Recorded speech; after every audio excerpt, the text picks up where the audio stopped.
Fermented honey garlic. You can't really go wrong with this stuff. Garlic and honey both have been proven to have so many health benefits. So you add them together and the possibility of some probiotics too, it's like a 1-2 punch. It's so easy to make, the sky's the limit. You can add any kind of fruits or vegetables. Today I'm going to be adding some peppers that I grew in my garden, so it's going to give me some spicy garlic honey. If you're new to fermentation too, this is a great one to start out on, because literally all you need is a jar, garlic, and some local honey. You're going to make sure to use local honey with this, because a lot of that stuff you get in the stores isn't even 100% honey. Plus you get a lot more benefits using local honey, not to mention you're supporting small business. A lot of people ask, how do you use garlic honey? What do you put it on? I put that on everything.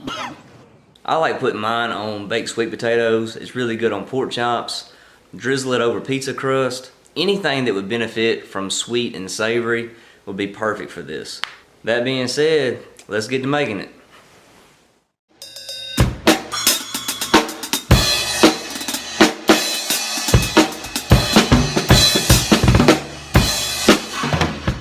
The ingredients I'm going to be using today is honey I got from my buddy Joe Cumbo, some garlic I picked up from the store, and of course a couple chili peppers that I grew in my garden. Like I said, you don't have to use the peppers. You can substitute it with some other kind of fruit or vegetable. Do whatever you feel like doing.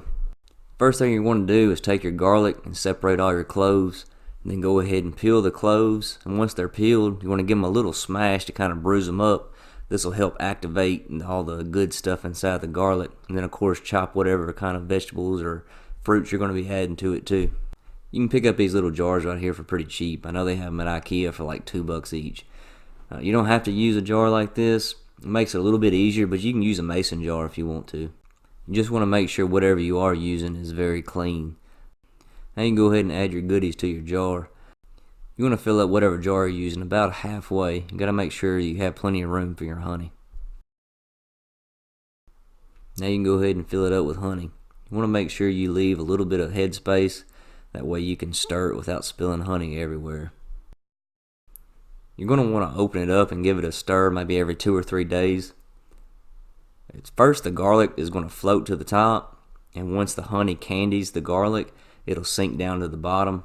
Plus, you'll have like some natural solids start forming at the bottom of the honey, so keep it stirred up. I'd say at least for the first 3 weeks to a month.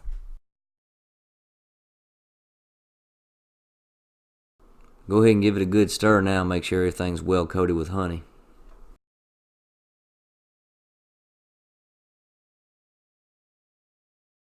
Now you just pop the lid on and let it do its thing.